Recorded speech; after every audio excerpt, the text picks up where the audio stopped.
Huh? Why aren't you eating, Madison? My sister-in-law Judy would say that when she saw that I had not touched my food at all. I looked down and said, "Because I'm just a wife." Huh? What do you mean? Judy asked me for more details, and I told her the facts about the situation that's been going on. As a wife and a daughter-in-law, I am not allowed to eat until everyone in this house has finished eating. Hearing this, Judy got up from her seat and stood in front of my mother-in-law, Layla. "Mom, just get out of this house. My name is Madison. I am a 30-year-old housewife. I have been married to my husband, Carl, for 3 years. I am currently busy raising our 2-year-old child and working part-time. But my husband and I get along very well, and we enjoy watching our cute child grow up together. My husband works hard every day and earns enough for the family. I think my relationship with my husband is good because I can respect him in that way. We are living happily like that, but I have one problem. And that problem is my mother-in-law, Layla.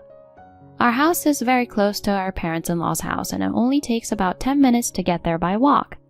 Therefore, my mother-in-law calls me over for her own convenient reasons. She asks me to do things for her, such as finding the remote control for the TV, washing the dishes because they are piling up, or doing something for her because she doesn't know how to use her smartphone. She treats me like a handyman or her personal housekeeper. I can forgive her for doing this if this happens once in a while. However, Layla calls me almost every day, sometimes twice in one day. To be honest, it's a huge hassle. Besides, Layla is not in need of nursing care, nor is she physically disabled. She is perfectly healthy. That's why I would like her to take care of all these things by herself. However, Layla does not care about such things and calls me over to her house and uses me while bullying me around. By the way, unlike Layla, my father-in-law Nathan is very kind. However, Layla always calls me over when Nathan was not around. And before Nathan would come back home, she would force me out of her house. Since she was so persistent and it was hard to deal with her every time, I discussed my husband about it. My husband immediately warned Layla about it, but she then vehemently objected, saying, "I didn't do anything that mean." And she was furious and protested against what my husband was saying to her. She refused to admit that she had been abusive or bullying me. My husband was troubled by this, and all he could do was to say, "Just don't hurt my precious wife." However, Layla continued to call me up and do the same thing over and over. I wanted to discuss about it to my husband again, but he had recently been promoted, and his work has become much busier. He has been working overtime more and more, and he's exhausted every day, so I honestly cannot put this burden on my husband. Therefore, I stayed quiet and endured Layla's treatment towards me.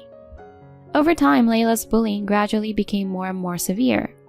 It used to be just a little thing, but nowadays I was physically exhausted because of her demanding requests.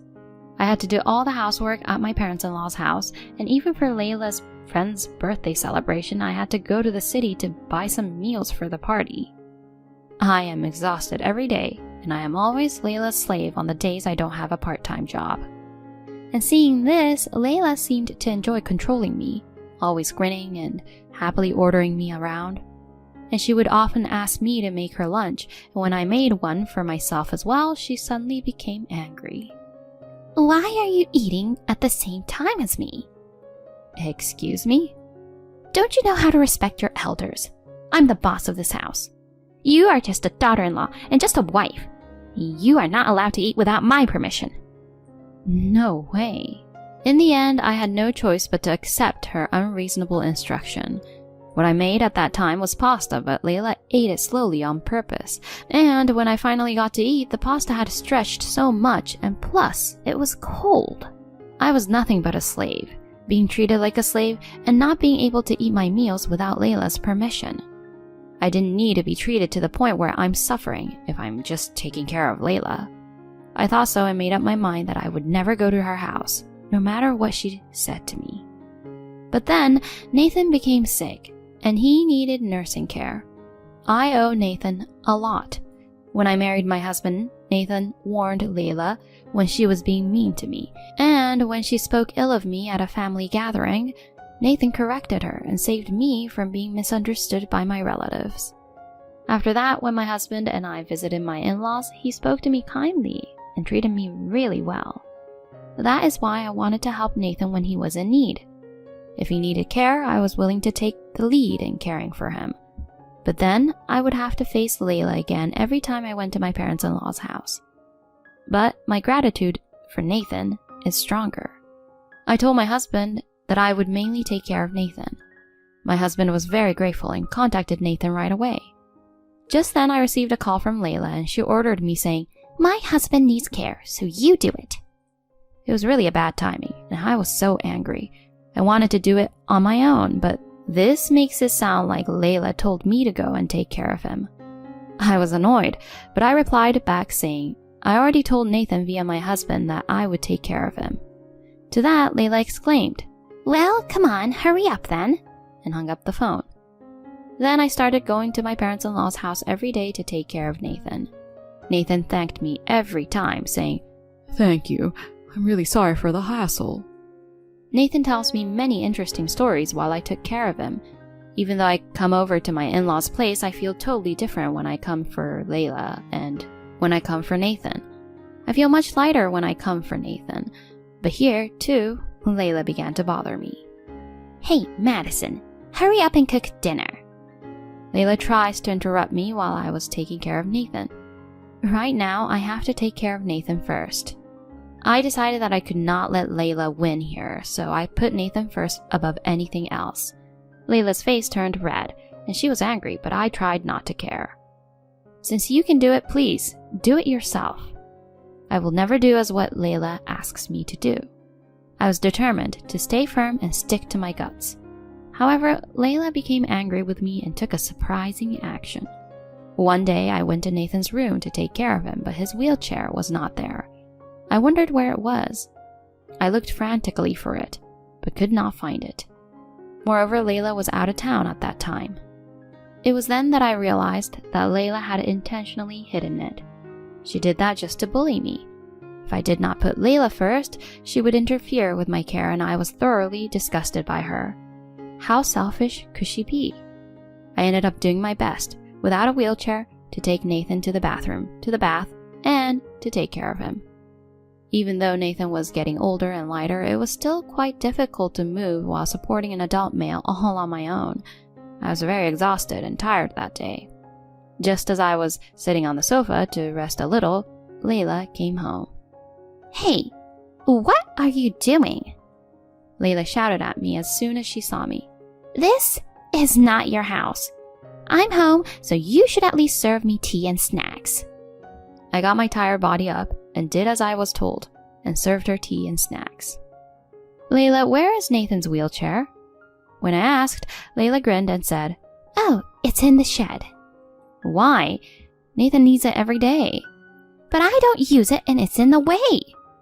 If you want to use the wheelchair, you need my permission. I have the keys to the shed." No way.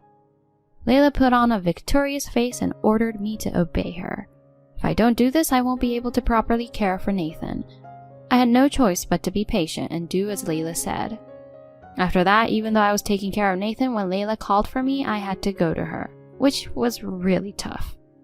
If I was even a little bit late, Layla would yell at me in a terrible manner. Layla made me even more nervous and exhausted, both physically and mentally. Then I received a phone call from my sister-in-law, Judy. "Hello, Madison, how are you? I heard you've been taking care of my dad lately. Thank you so much." "No problem." "Huh? What's wrong?" "Huh? Oh, it's nothing." I guess I sounded really tired. My voice was not energetic at all, and Judy was worried about me. "Madison, I'm going back to my parents' house at the end of this year." Judy said that as she hung up the phone. If Judy would come back home, Layla might be a little quieter. I was a little relieved that I might be able to relax just at the end of the year. 2 weeks passed and the end of the year arrived in no time. Layla was excited because Judy was coming home for the first time in a while. Judy works for a major company and is an elite that she worked overseas for a long time. Although she is currently in the US, she often goes on overseas business trips. Because of this, she doesn't often return to her parents' home, and this was her first visit home in a long time. Judy, it's been a long time. Layla greeted Judy with a happy look on her face. Come on in. Madison, hurry up and get the tea cakes ready. Layla would say that and immediately order me around. Then Judy said gently to me, Madison, don't worry about me. Your priority is Dad. When Judy said so, Layla said, I guess it can't be helped then, and gave me priority to care for Nathan. Later, it was time to eat, and we all ate the dinner I had prepared. During the meal, Layla continued to say bad things about me. This dinner is so boring, isn't it? Since Judy came home, you should have made it more grandeur. I'm sorry. When I apologized, Judy came to my rescue again. I can't eat many of the things that are sold as pre-made food in supermarkets. I'm glad that today's dishes are all things I want to eat. When Judy said this, Layla frowned and got silent. Nathan seemed happy to see Judy for the first time in a while and said, Let's have a drink today. I brought a beer and put it in front of Nathan. Thank you, Madison. It's great of you to always be so quick and caring. Nathan complimented me and I was happy. Seeing this, Layla didn't like it and said, How annoying. That's how you try to get people to like you. And complained once again. Layla ruined the night's mood by saying that, and I kept getting irritated with her. By the way, my husband had to attend a party at his company and is scheduled to come over to my parents-in-law's house later this evening. So my husband is not here right now. If my husband were here, he and Judy would immediately warn her. However, since my husband is not here, Layla took this opportunity to bully me. That's when Judy seemed to notice something. Huh? Why aren't you eating, Madison? Judy said this when she saw that I had not touched my food at all. I looked down and said, Because I'm just a wife. Huh? What do you mean? Judy asked me for more details and I told her what was going on. As a daughter-in-law and a wife, I'm not allowed to eat until everyone in this house has finished eating. What the heck? Wait a minute, Mom. What's the meaning of this? When Judy asked Layla about it, she said this as if it was a normal thing. Of course. She's just a daughter-in-law and just a wife, so it's only natural, right? A wife eats only after her husband's family has finished eating. Hearing this, Judy got up from her seat and stood in front of Layla. Mom, just get out of this house. What? Layla's eyes widened when she heard Judy say that. What's with you all of a sudden? Both Madison and Dad have reached their limit with that attitude of yours, Mom. Saying that, Judy shoved the divorce papers in front of Layla. Huh? What do you mean? Why is there Nathan's sign on it? When Layla was surprised, Nathan opened his mouth. Judy brought this for me, and I signed it just now. Why do you want a divorce? That's because you've been skipping out on taking care of me all these years and pushing everything on Madison, isn't it? You've been talking terrible things about me while I've been sleeping, and I've been recording all of it, you know? What? Apparently, Nathan had a voice recorder tucked under his pillow and recorded the bad things Layla was saying about Nathan. He then contacted Judy and reported it to her and asked her to help him divorce with Layla. So that's why Judy came here today. Madison, I am really sorry for all the trouble I have caused you. I'm going to kick her out of this house for good now. And I'll sell this house and use the money so I can get into a nursing facility. Nathan. When he said this, Layla's face turned pale. No way! If you divorce me now, what am I supposed to do? I've been a full-time housewife all my life, supporting my family, and you treat me like this? You've been a housewife all your life, but you haven't done any housework at all. I'm not forcing you to cook, but I know that you were sneaking around and transferring the prepared foods you bought to the plate and making it look like you cooked them yourself. When Nathan cornered Layla like that, Judy also began to say this. As long as there is evidence of you neglecting care and housework like this, Dad can claim alimony from you, Mom. Oh no! I can't pay alimony. Then we'll have to offset it with the division of property. If that's not possible, let's communicate through a lawyer right away. When Nathan said this with a firm attitude, Layla finally gave up. Then, with a pale face, she signed the divorce papers. After that, their divorce was finalized. Layla was kicked out of the house and is now working part-time and living a poor life in a shabby apartment. Nathan sold their house and went into a nursing care facility. My husband and daughter and I often visit Nathan at the facility. Nathan also has made friends at the facility and seems to be enjoying his time there.